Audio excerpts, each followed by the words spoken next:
Rádio Trianon.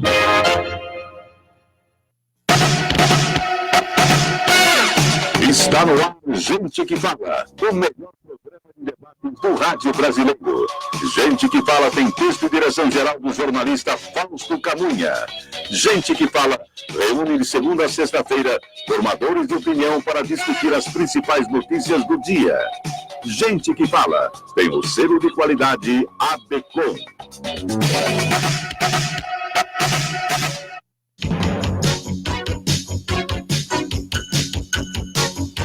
Olá, ouvinte do programa Gente que Fala, boa tarde, 12h05, seja bem-vindo. Eu sou Mauro Friesman, nós estamos no ar na Rádio Trianon AM 740 de São Paulo e Rádio Universal AM 810 de Santos. Você nos assiste pelas redes sociais, no Instagram e no Facebook.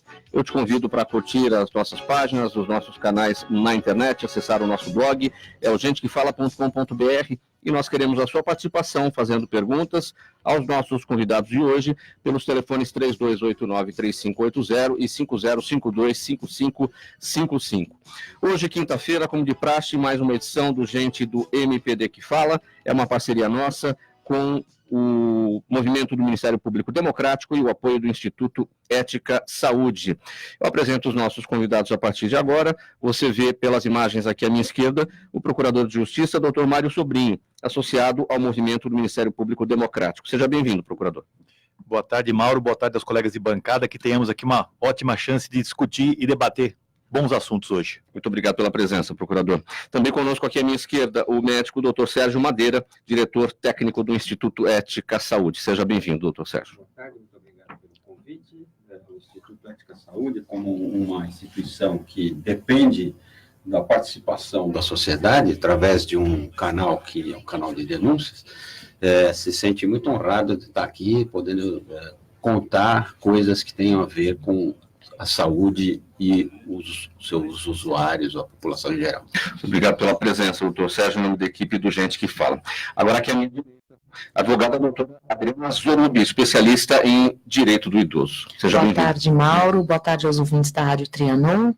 E um programa a todos aqui, os colegas participantes aqui dos debates. E fechando, o cientista político Kleber Carrilho, doutor em comunicação e professor de comunicação política da ECA, da Universidade de São Paulo. Seja bem-vindo, Kleber. Boa tarde a todos, boa tarde, ouvintes, boa tarde, Mauro. É um prazer estar aqui para comentar esse cenário atual político, jurídico, que realmente nos surpreende a cada momento. E que cenário, né, Kleber? Então vamos ao nosso primeiro tema aqui de hoje. O presidente da Associação Nacional dos Juízes Federais, Fernando Mendes, anunciou nesta quarta-feira que vai acionar o Supremo Tribunal Federal contra 3 de 18 artigos que foram reinseridos na lei de abuso de autoridade após veto do presidente Jair Bolsonaro. A JUF deve pedir uma ação direta de inconstitucionalidade contra os artigos 9º, 36º e 43º, que prevêem penas duras a juízes por possíveis abusos de autoridade. Procurador Mário Sobrinho, o seu entendimento, sua avaliação, o que deve ocorrer a partir de agora com essa intenção da Associação Nacional dos Juízes Federais de entrar com uma ADIM em relação à reinserção desses artigos que prevêem as penas duras a juízes e aos procuradores? Naturalmente, ainda haverá essa promulgação da lei, né? Isso ocorre, é um processo legal. Sim, o grupo vai entrar com a ADIM a promulgação da lei. Promulgada a lei, já está assinado aqui, pelo menos pela Associação de Juízes Federais, e também outras associações já começam a se mobilizar, discutir e ponderar a possibilidade de se ingressar também discutindo outros tópicos, outros artigos da lei. Essas 3 que foram citadas, né? A questão da não relaxamento de prisão manifestamente ilegal, o exagero no ordenamento de bloqueio de bens acima de valores que devem ser ressarcidos e a violação de prerrogativas de advogados. Quando a gente vai olhar... São as 3 que o senhor olhou, o 36º e o 40º. Perfeito, exatamente. Quando a gente vai olhar um pouquinho assim, as razões do veto, também tem ali um indicativo que o veto, ou as razões desses vetos ocorreram por causar insegurança jurídica, por faltar taxatividade nos termos da lei proposta aqui e em discussão. Então, acho que esse argumento vai ser o argumento que vai se fundar as ações, né? Temos aí situações que, em relação aqui ao primeiro dispositivo, né, não deixar de relaxar ou impedir o relaxamento, não promover o relaxamento da prisão quando for manifestamente ilegal. A expressão manifestamente é uma expressão que causa uma certa dúvida, né? Não é uma expressão precisa, clara. Então, vai ser necessário que haja uma discussão a respeito dos termos da lei, da proporcionalidade da pena e do cabimento dentro do ordenamento jurídico dessa norma ser ratificada ou aprovada, vamos dizer assim, pelo legislador lá no Supremo Tribunal Federal. Vamos aguardar. Eu acho que estamos começando a trilhar esse processo legislativo. Foi um processo que trouxe assim à mostra várias situações que precisam ser reguladas, mas talvez a prisão e a pena, para algumas delas, poderiam ter sido, em algumas circunstâncias, poupadas. Procurador, a subjetividade está muito presente nesses 3 artigos? Olha, a começar pela questão que nós mencionamos aqui, Mais no nono? Mais o nono e também o 43, em que você vai ter aí prerrogativas da classe dos advogados que são necessárias, importantes e devem ser preservadas, mas que foram criminalizadas. Então, temos que pensar um pouquinho na questão da criminalização de certas condutas. Será que era necessário a criminalização de, por exemplo, a questão de vedação de comunicação com o advogado? Isso é sério. Isso, para o direito de defesa, é muito sério. Ele viola o direito de defesa, mas será que isso necessitaria de uma pena para alguém que, infelizmente, descumprir? Então, pensemos nisso. Kleber Carrilho, o Fernando Mendes, que é o presidente da AJUF, Associação Nacional dos Juízes Federais, disse que os parlamentares derrubaram parte desses vetos em represália à decisão do ministro Barroso de autorizar a busca e apreensão no gabinete do líder do governo no Senado. Como é que você avalia isso? Olha, existe neste processo, Mauro e colegas, mais do que o aspecto jurídico em si, a letra da lei, e o que ocorre neste momento é uma disputa de poder em que pouca racionalidade há, né? Quando o presidente opta por alguns vetos e há um retrocesso desses vetos na volta ao legislativo, eu não enxergo neste momento algum aspecto técnico somente, mas principalmente uma disputa de poder entre grupos que suportam o governo Bolsonaro neste momento, mas que também têm intenções de, ao deixá-lo um pouco menos estável, conquistar alguns pontos do poder que ainda estão num determinado vácuo neste momento, nesse início de governo Bolsonaro. Então, há um processo, sim, de uma disputa que sai do aspecto da letra da lei e vai para aquilo que a gente entende como realpolitik, né? A política do dia a dia ali, a briga entre grupos e que acaba colocando o nosso sistema jurídico extremamente instável neste momento. Por quê? Quando você observa o desenvolvimento do papel do advogado, o desenvolvimento do papel do juiz, de algumas outras autoridades, a gente não poderia estar neste momento numa discussão político quase eleitoral, colocando em dúvida determinadas ações, determinadas formas de agir, e infelizmente isso tem acontecido. Não tem acontecido só neste caso, tem acontecido em diversas outras situações. Nós estamos vivendo um momento no Brasil que a disputa político-eleitoral se estende para além das eleições e acaba colocando em perigo a nossa estabilidade como um país democrático com leis que preservem direitos. Doutor Adriano, qual o cenário previsto na sua avaliação se após essa ação direta de inconstitucionalidade a situação não se modificar, caso isso venha a valer de fato? Bem, para a advocacia, é importante ressaltarmos que há 15 anos existe essa luta, então, considerando que é possível, sim, conforme o Dr. Kleber mencionou, sobre a questão da disputa entre grupos, é possível que exista, mas também não podemos deixar de considerar que há 15 anos essa é uma luta que vem sendo travada pela OAB para que haja criminalização. Nós chegamos a um ponto dentro da entidade, dentro da Ordem dos Advogados do Brasil, que a presidência da entidade chegava a soltar uma lista com as autoridades que violavam as prerrogativas dos advogados e fixava isso publicamente. Isso gerou uma indisposição, um mal-estar muito grande, porque o que acontece? Muitas vezes, os membros de carreira, tanto do Ministério Público como da magistratura, após licenciarem-se das suas atividades públicas, vão até a OAB e vão solicitar, pleitear por ter a sua carteira de ordem, para advogar efetivamente. Muitos deles são comentaristas, são relatores, são pareceristas, então continuam exercendo a carreira sob outro aspecto. E o que acontece? Gera uma animosidade, uma indisposição entre os membros das carreiras jurídicas, sendo que a própria lei que regulamenta a profissão da advocacia estabelece que não existe hierarquia entre os membros, nem entre advogados, nem entre juízes e nem entre promotores, ou seja, existe uma paridade, uma igualdade, cada um respeitadas as suas atividades e funções. Dentro da Ordem dos Advogados do Brasil, hoje, são dados atuais, são aproximadamente 600 processos anuais de desagravo. O que é um processo de desagravo? É um processo administrativo, uma representação que tramita dentro da Ordem dos Advogados do Brasil contra autoridades que infringem as prerrogativas dos advogados, e essas autoridades são chamadas a comparecer, e o advogado ali é desagravado em razão da preservação das suas prerrogativas. Então, é importante que isso exista. Eu desacordo com a questão de que isso vai influenciar na decisão do magistrado, num parecer, vamos dizer, numa opinião do membro do Ministério Público, porque eles têm a questão da imparcialidade. Isso deve ser absolutamente respeitado, e contra isso existem recursos previstos em lei.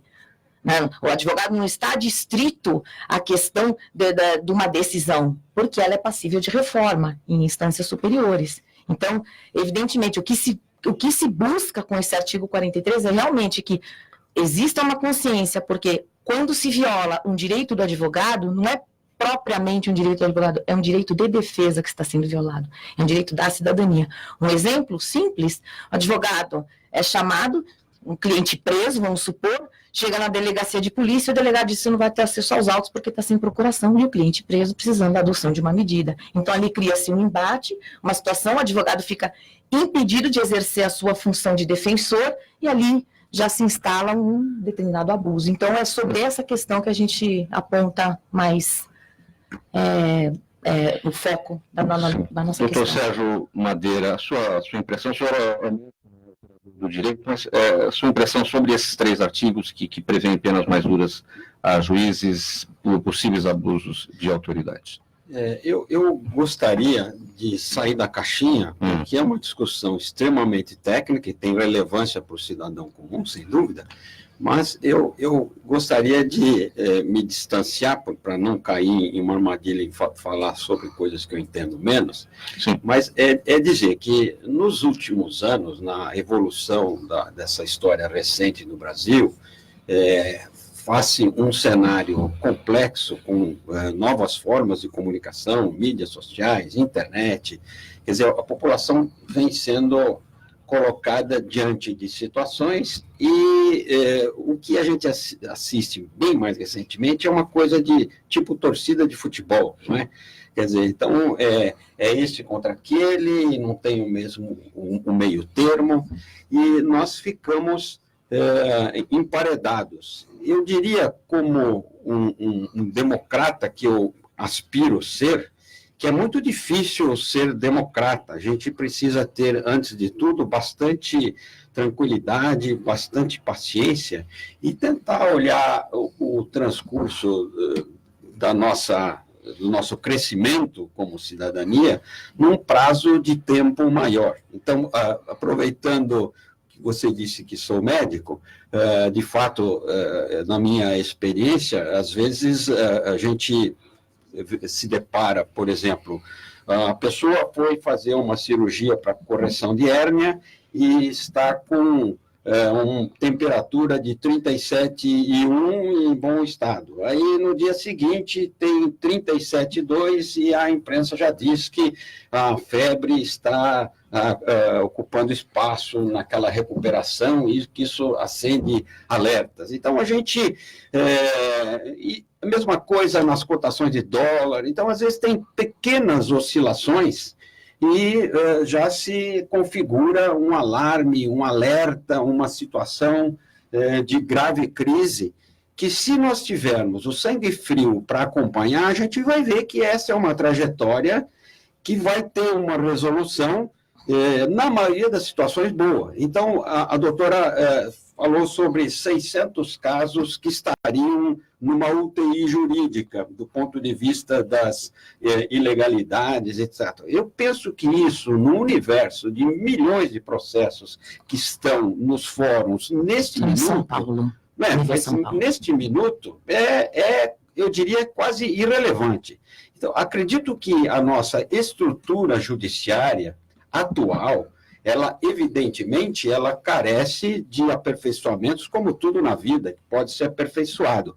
Mas nós não temos uma realidade de riscos, entendendo a democracia, que seja tão grave que nos permitam trazer para um campo de futebol discussões passionais e com interesses frequentemente escusos de grupos que estão atrás dessas propostas e, às vezes, com ideias que são completamente contrárias ao que seria esperado como cidadãos.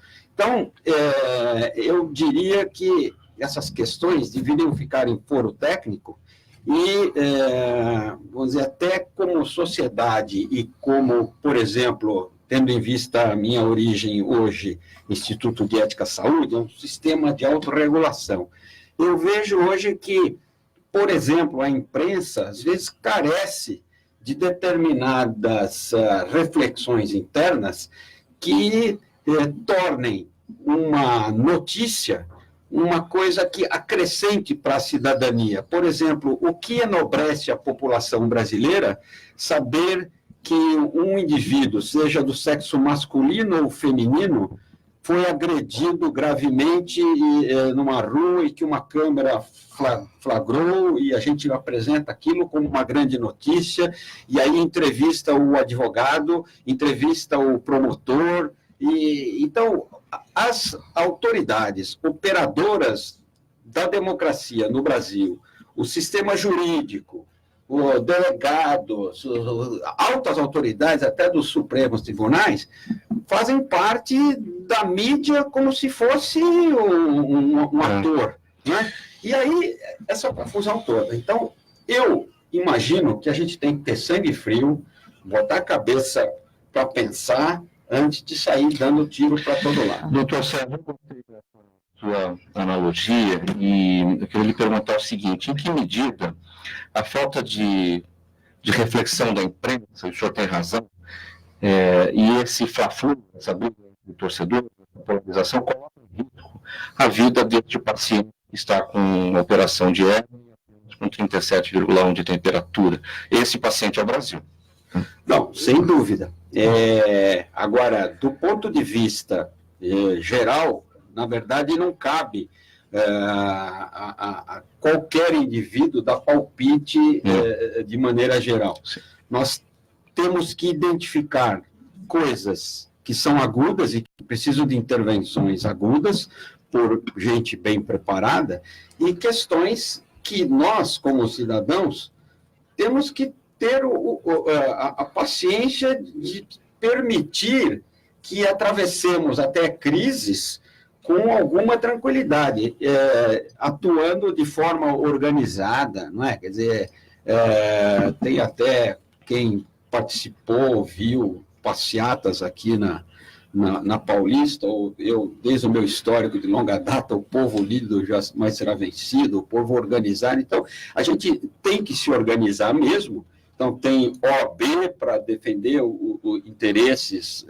da sociedade, em particular do advogado, e outras organizações não governamentais, essas ligadas ao meio ambiente. Então, nós temos que caminhar para atender esse Brasil na sua febre, mas de forma sóbria e com paciência. A doutora Adriana quer concluir para a gente passar para o próximo tema? Concordo, inclusive, com o doutor Mário, quando ele diz que a questão não é terminativa, que existirão certamente ainda alguns ajustes, alguns debates a serem feitos, com o senhor também, doutor Sérgio. Estamos em fase de transição, em fase experimental, então eu acho necessário sim que seja analisado com cautela, que sejam ouvidas todas as partes, os especialistas, advogados, enfim, todas as entidades envolvidas com essas delimitações, mas na questão de ser uma questão passional e de ser um campo de batalha, realmente a gente só vai sentir a situação da necessidade de um direito de defesa quando realmente ele estiver efetivamente sendo colocado em xeque. Porque enquanto nós estamos numa situação confortável, não existe essa necessidade. Mas à medida em que nós saímos da nossa zona de conforto, que existe uma necessidade imperativa da constituição de um defensor, que a gente vai entender a importância da criminalização da violação dessas prerrogativas, porque existe uma lei que ampara, ou seja, existe uma lei, mas não existe uma positivação, não existe algo que puna a infração daquela lei. Então, isso vinha faltando para essa questão da lei que regulamenta a atividade da advocacia, era importante. Passando aqui para o próximo tema, mais da metade dos brasileiros, 54%, acham que a corrupção aumentou no país. Outros 11% relataram pagamento de propina para ter acesso a algum serviço público básico, como atendimento médico, obtenção de vaga em escola ou alguma licença.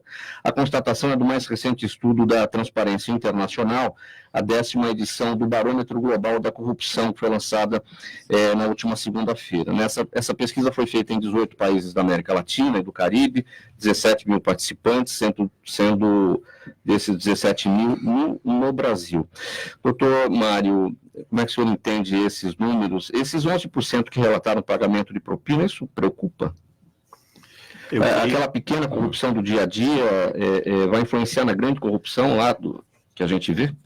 Todo ato de corrupção, todo ato de desmando que gera um benefício ou um malefício, ele precisa ser apontado. Eu penso que, por mais insignificante que fosse a cifra aqui, ela teria que ser vista com muita atenção. A imprensa tem contribuído muito com o nosso entendimento a respeito desse assunto, tem sido debatido e apontado situações, e cabe, né, às autoridades, ao juiz, ao advogado, ao promotor, especialmente observar isso aqui, mas nós temos que voltar um pouquinho atrás também, não só no aspecto da legalidade ou do cabimento de uma apuração, mas da infeliz situação que tornou-se a corrupção em certos lugares, como o Brasil é um local típico, né, de aceitar-se a figura do corruptor. Praticamente ela desaparece e aquele que é corrompido para deixar de praticar um ato ou praticar. E também a gente volta muito a olhar, Mauro, somente para a área pública, né? Para o detentor de uma autoridade, de um cargo, de uma função. Enquanto esses atos de corrupção, eles estão em qualquer situação. Se a gente pensar um pouquinho naquela expressão francesa da chantagem, né? Alguém vai ser chantageado, né? Que é uma relação talvez até de amizade ou de uma má amizade, uma relação de pessoas que gera esse mal-estar. Então, volto a pensar que nós precisamos apontar, sim, situações de corrupção, precisamos ter rigor e clareza em apurar e verificar o que acontece, não permitindo que o nosso país seja visto internacionalmente com essa imagem que eu penso bastante negativa. O que essa pesquisa simboliza, Carrilho, do ponto de vista da ciência política? Nós temos 3 aspectos aqui importantes, né? E ouvindo o Dr. Mário, é interessante como a gente trabalhou a corrupção no desenvolvimento da nossa cultura de forma muito complexa, né? E a gente, lendo antropólogos aí, Roberto da Mata e afins, a gente encontra essa presença da corrupção, ou do nosso jeito, da nossa forma de corrupção, um pouco na formação da identidade. Isso é um problema para a gente lutar diariamente, isso é um dado. Ocorre que no ambiente político, esta corrupção acabou se transformando também numa marca, né? Quando eu digo marca, é o desenvolvimento de uma palavra mágica que carrega uma série de significados e passa a ser ela mais importante do que o ato. Então, quando você observa as discussões sobre política nos últimos anos, criou-se a ideia de que corrupção é a marca fundamental da discussão política e eleitoral. Política e eleitoral. O que ocorre é que o posicionamento de alguns partidos, inclusive, é eu não sou corrupto, eu tenho ficha limpa, eu não sei o quê. Então, quando eu olho para esta marca corrupção, isso faz, por exemplo, com que mais da metade dos brasileiros achem que a corrupção aumentou. Mas isso é percepção, porque ele ouve tanto falar de corrupção, ou ouve mais falar de corrupção, e a partir disso ele começa a enxergar. Isso tem um lado positivo, porque ele começa a observar e tentar lutar contra, espero, mas também tem um lado muito complicado para a nossa imagem, que assim, o Brasil é corrupto, ponto. Só existe corrupção no Brasil. Essas afirmações são muito perigosas também. E o desenvolvimento dessa marca Brasil é igual a corrupção faz com que... E a gente tem um outro aspecto cultural que é um sentimento de vira-lata, como alguns já diziam, né? Que a gente acha que isso é a cara do Brasil e não tem jeito, a gente é corrupto de qualquer jeito. Então, essa percepção, ela é interessante de ser notada, mas a gente tem que olhar com cuidado. Ela é percepção porque se fala mais de corrupção, no entanto, eu acredito, e aí vendo o que aconteceu nos últimos anos, que a gente tem um movimento, sim, e aí os técnicos do judiciário, conseguem dar conta muito mais do que eu sobre isso, de que há um movimento de diminuição da corrupção, e mais ainda, de percepção do que é corrupção. Então, esse é um dado que, se a gente olha, mais da metade dos brasileiros acha que a corrupção aumentou, parece um dado alarmante, mas a gente pode olhar com certo otimismo para isso também. Quando você destaca percepção e fala da corrupção como marca, vamos transportar isso para a publicidade, porque uma marca é algo que fica na cabeça das pessoas. Perfeito. Né? Aí, quando você pensar lá em top of mind, aquela empresa que te lembra sempre aquilo que ela vende, né? É uma coisa difícil de ser feita. Então, o grande problema é que a gente criou essa marca e, a partir dela, a gente começou a desenvolver o discurso político. Note as eleições de 2014, quando a gente vai para as eleições presidenciais fica mais interessante, né? 2014 e 2018. Há um processo de inclusão do termo corrupção muito além de temas importantes para o planejamento estratégico do país. Então, se a gente... O doutor Sérgio estava falando sobre meio ambiente foi uma discussão que não houve na eleição passada. Por quê? Porque tudo era corrupção. Ou eu sou em geral, claro, todo mundo se diz contra, mas principalmente para desenvolver essa ideia de o outro é corrupto. E se o outro é corrupto, esse papel, a marca corrupção, passa a ser, não nesse aspecto positivo que você cita da marca publicitária, mas algo sobre o qual eu falo e carrego esta palavra de uma série de significados, uma série de... quando eu vou falar sobre a incompetência de um determinado setor, de uma determinada pessoa, é melhor eu falar que ele é corrupto do que falar que ele é incompetente. Por quê? Porque esta é uma marca presente no imaginário popular. E estando presente no imaginário popular, se eu consigo grudar o meu adversário... Se quiser colar, você consegue denegrir. Como aconteceu nas últimas eleições, note o que qualquer discussão em 2018 que não fosse sobre corrupção ficou em segundo plano. As principais discussões eram sobre corrupção. Então nós viramos, se alguém chegasse de um outro país e não tivesse notícias do Brasil, chegaria e falaria, olha, só existe isso no Brasil. Adriana, o jeitinho brasileiro tem jeito? Nós temos que ter esperança que tenha, que a gente consiga colocar o país para andar nos trilhos. Não é fácil, é uma fase ainda de transição, conforme a gente já até debateu aqui. Então, é importante que outros debates sejam promovidos nesse sentido. Esse é o papel da imprensa, eu acredito, de programas como esse, o NPD, gente que fala, para que a gente possa se unir, possa conversar, trazer as nossas experiências pessoais, os nossos conhecimentos técnicos, cada um na sua área de atuação, e isso possa ser uma realidade, porque tem que acontecer. O Kleber acabou de falar, isso não pode ser uma marca como se disse, você falou que Uma marca positiva. Uma marca positiva. Isso não pode ser só isso, focado só nessa questão, porque à medida em que a gente não trata do tema, que é o cerne de toda a questão política, como é que nós vamos implementar as políticas públicas de saúde, ambientais, educação, segurança, se a gente não consegue combater a corrupção, que é o cerne dessa implementação dessas políticas, não acontecer. Então, a gente precisa tratar disso. Não só disso, eu concordo, não só disso, mas também é um dos pontos mais importantes que tem que ser tratado, talvez por isso nas últimas eleições, como o Kleber disse. E aí a ideia nas últimas eleições era de que quando acabarmos com a corrupção, não precisa mais de nada, né? E isso quando a gente olha para o ambiente político, se não há planejamento estratégico... Não é necessário, né? Então, sem dúvida nenhuma. E houve um empobrecimento do debate político quando se optou por demonstrar demais essa marca corrupção. Exato. Doutor Sérgio, de novo, o senhor é médico, então vamos falar de remédio. Existe uma panaceia, um remédio para todos os males em relação à corrupção? Eu acho que existe um remédio, né? E eu me atreveria a prescrever, assinar em cartório, né? Esse remédio se chama educação. O Instituto Ética Saúde, na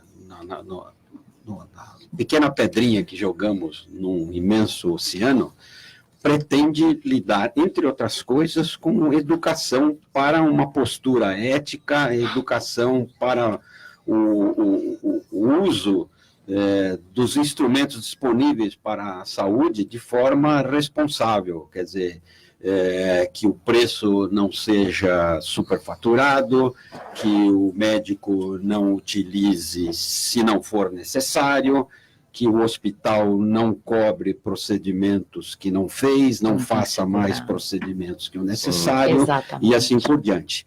Mas o remédio para isso, né, é educação, e diria em todos os níveis. O Instituto Ética Saúde tem uma proposta, um programa, estivemos no fim da semana passada, numa faculdade de medicina de altíssimo ranqueamento, inclusive internacional, conversando com os estudantes de 5º e 6º ano sobre o exercício ético da sua profissão, a escolha de uma profissão baseada no valor que o trabalho dele vai gerar, mas só nisso, não usar artifícios, que isso vale para todos nós, né? Se quisermos ter uma vida que implique em ganhos além do que temos, acabamos fazendo coisas erradas.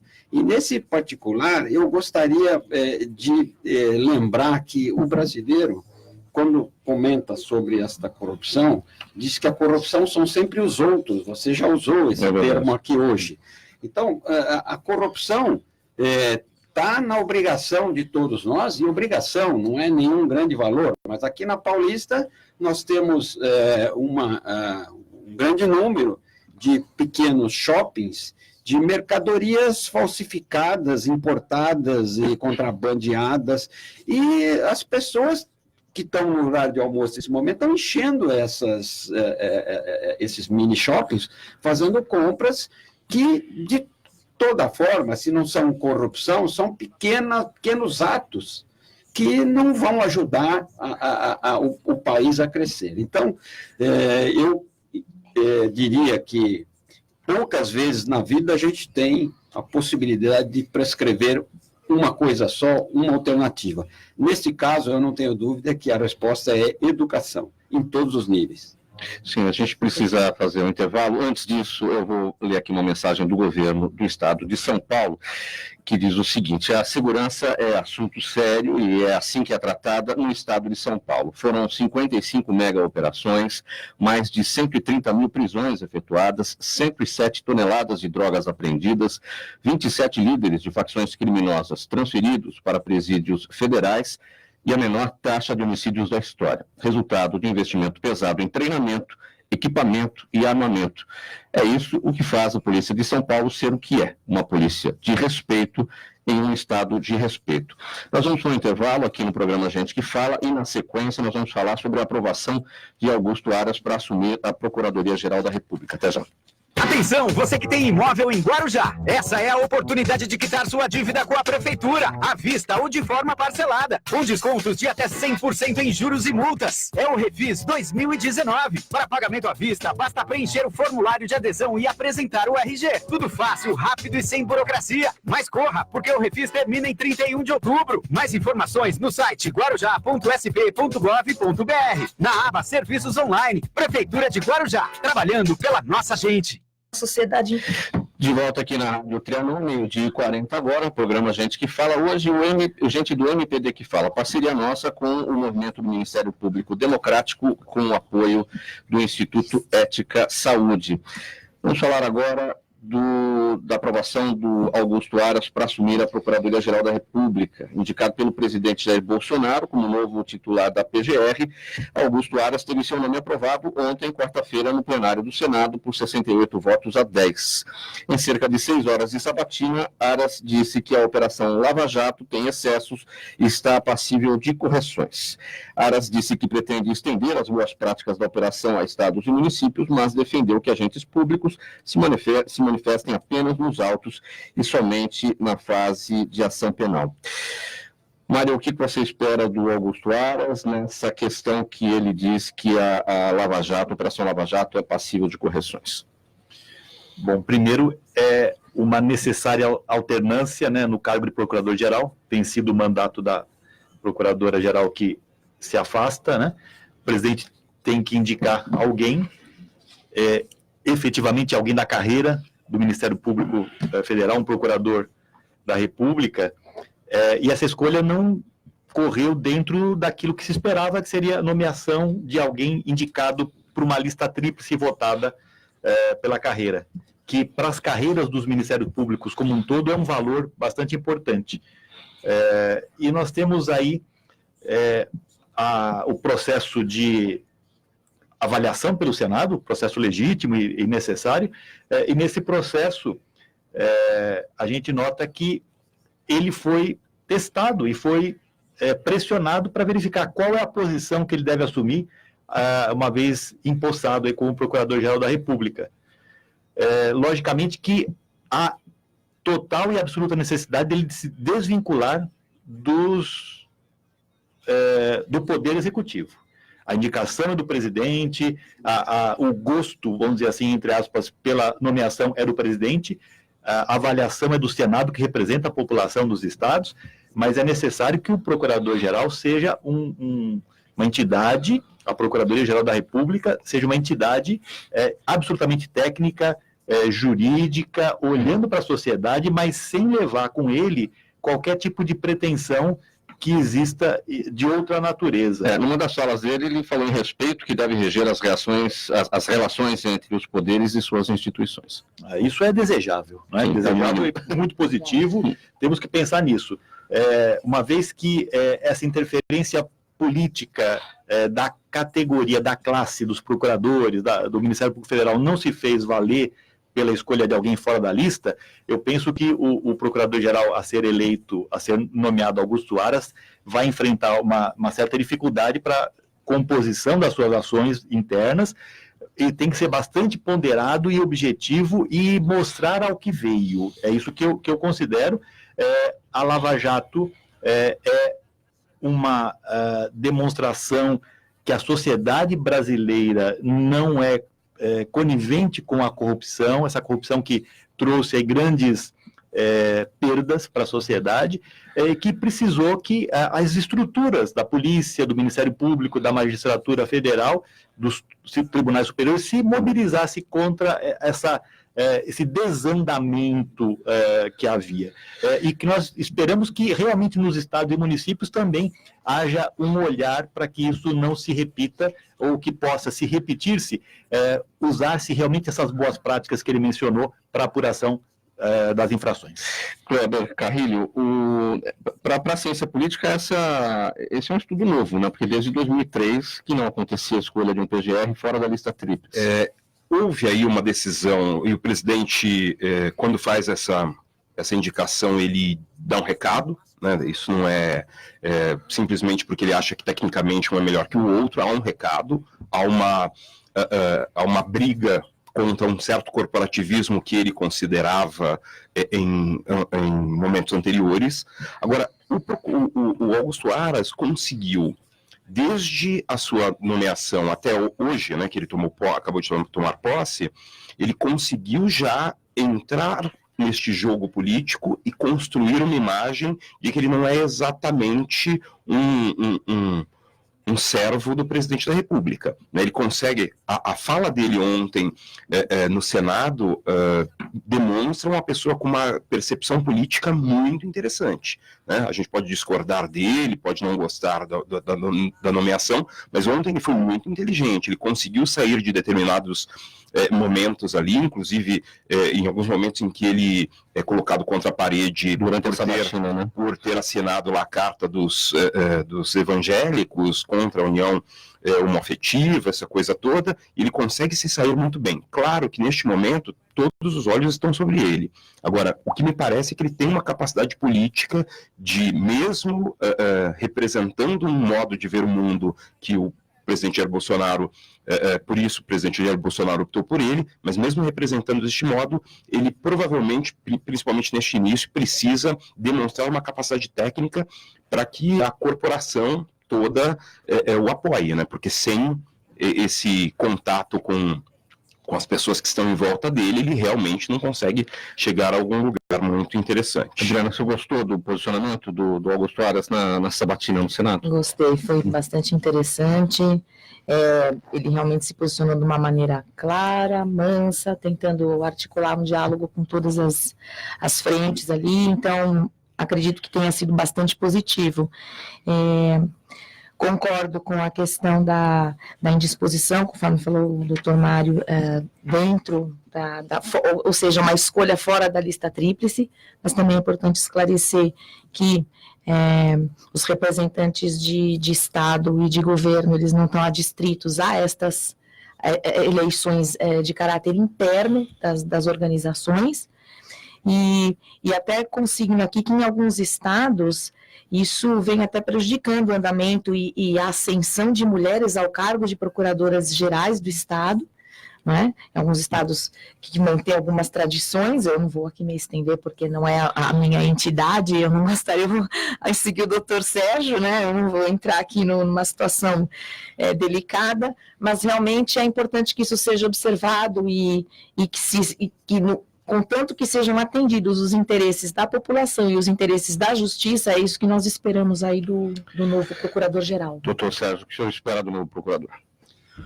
Bom, eu espero que o novo procurador haja de forma estritamente republicana, não é? Que ele respeite as independências dos poderes, como também seja respeitado, não é? E que não traga para a sua atividade, para o seu país, interferências outras que não estão previstas até na Constituição, em particular, por exemplo, essa discussão de ministro evangélico ou alguém do procurador que seja evangélico. Eu acho que o Estado brasileiro, está consagrado na Constituição que o Estado brasileiro é laico. Então, determinados movimentos, no sentido do conservador, trazendo discursos desta ou daquela religião, não serão bem-vindos. Então, espero que o procurador mantenha firme a direção da sua atividade e corporação dentro daquilo que se espera com a independência de poderes. Doutor Sérgio, eu vou sair da pauta aqui e pegar um gancho na sua fala, com perguntas aqui do público do programa Gente que Fala, que a gente já está com o tempo já apertado para respondê-las. O Jaime do Jardim Bonfilholi tem uma pergunta aqui nesse gancho que o senhor acabou de falar, e essa pergunta aqui para o doutor Mário. O Supremo Tribunal Federal tem necessidade de um ministro terrivelmente evangélico? O Supremo Tribunal Federal tem necessidade de ministros com capacidade técnica, com uma capacidade de compreender o povo brasileiro e as suas necessidades e anseios, e uma pessoa que não seja vinculada explicitamente nas suas decisões a qualquer tipo de seita, religião ou entendimento pessoal. Ao julgar, o juiz deve isentar-se disso. É muito difícil, logicamente, mas não é condição sine qua non para alguém estar numa posição, num posto, numa função, a sua orientação religiosa ou a sua fé. Afastar o proselitismo. Eu até queria agregar o mais rapidamente possível que quando a gente está falando de um juiz, especialmente na Suprema Corte, eu penso que é um cidadão formado nas ciências do direito e com a experiência humana de exercer a sua profissão com este poder, esse conhecimento que advém da experiência com os casos. Acho inadequado que alguém que não tenha militado nada na área do direito, nada na área do judiciário, seja guindado ao mais alto posto da estrutura jurídica, como, por exemplo, o ministro Toffoli, não é? Que saber jurídico ele vai levar para lá, não é? Então, essa questão, por exemplo, do Estado laico, é tão importante como a não interferência política em cada uma dessas instâncias. Então, nem anglicano, nem católico, nem budista. O que o cidadão brasileiro precisa é de paz, de união, para a gente conseguir olhar para frente e dar o passo. Doutor Sérgio, bem objetivamente, a pergunta aqui da Juliana do Morumbi, qual é o limite entre a ética médica e a verdade que precisa ser dita pelo médico? Bem objetivamente, para ter as perguntas aqui para a doutora Adriana e para o Kleber também. Essa é uma questão que só se resolve num consultório médico com um histórico conhecido, com um investimento no olho a olho.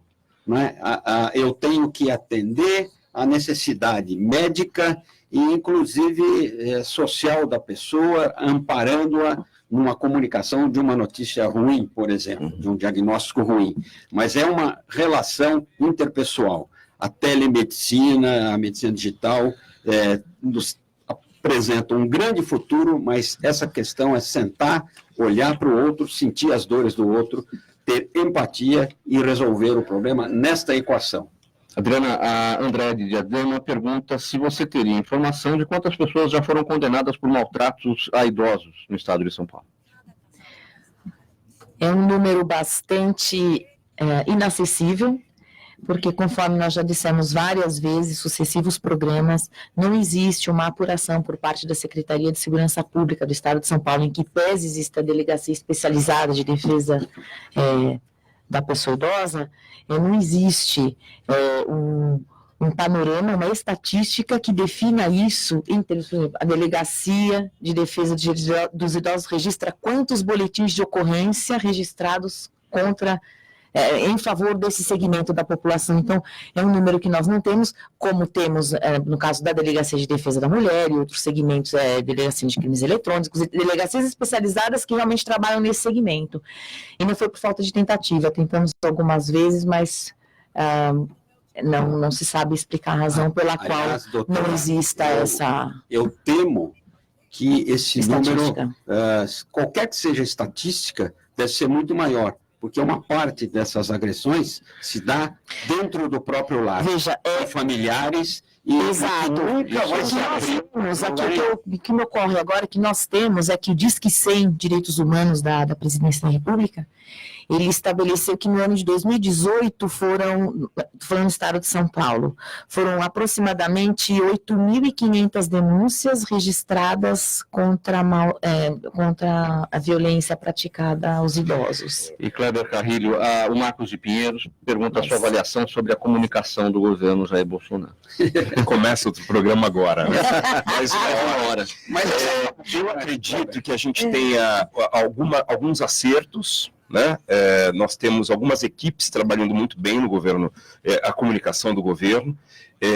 talvez ele esteja preocupado com a comunicação do presidente. E aí realmente a gente tem algumas dúvidas sobre se há um planejamento estratégico dessa comunicação, porque em alguns momentos a gente, a partir da comunicação, ele cria certas instabilidades para o governo, que inclusive os mais próximos defensores dele realmente têm algumas dificuldades. Né? Acredito que essa pergunta do Marcos tenha como pano de fundo a divulgação da pesquisa ontem, referente ao governo Bolsonaro, porque talvez ele esteja...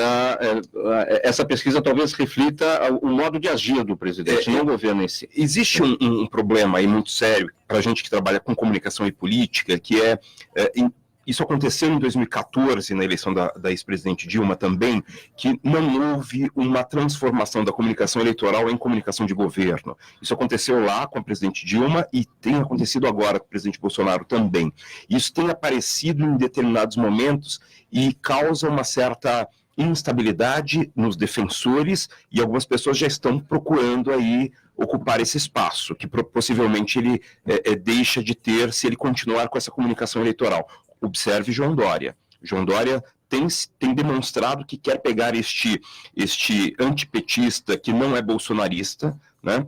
Então, um antipetista que votou contra o PT e por isso no Bolsonaro, talvez não esteja tão contente com o presidente, e o João Dória já tem olhado para isso. Note que ele sempre tem se posicionado contra algumas atitudes do presidente. Então, esse é um dado importante aí. Carrilho, 5 segundos para a sua despedida.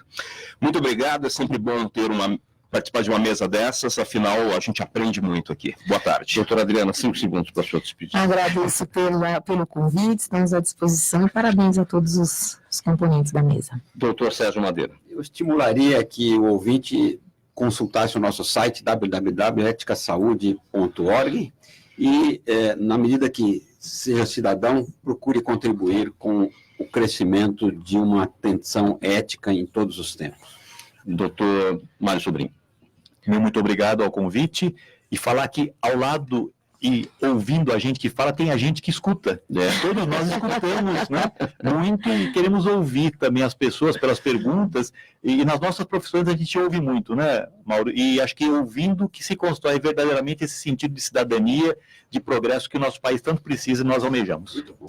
Por isso que, antes do direito da gente falar, a gente tem o dever de ouvir, né? Exato, uma troca. Gente, muito obrigado pela presença. Termina aqui mais uma edição do Gente do MPD que Fala, uma parceria nossa com o movimento do Ministério Público Democrático e o apoio do Instituto Ética Saúde. Em nome da equipe do Gente que Fala, o agradecimento aqui ao Procurador de Justiça Mário Sobrinho, o médico doutor Sérgio Madeira, a advogada doutora Adriana Zorubi, o cientista político Kleber Carrilho. Na mesa de som, Fabiano Souza, na gerência técnica da Rádio Trianon, Sérgio Souza, apresentação minha, Mauro Frischmann, pauta e redação Pedro Esquiavão, diretora de produção Zenilda Salvato, direção-geral do jornalista Fausto Camunha, e do outro lado do programa Gente que Fala, você, ouvinte, a razão da nossa presença aqui. Fique agora com o programa Caio Sorriso Show, muito obrigado pela audiência, tchau, até amanhã.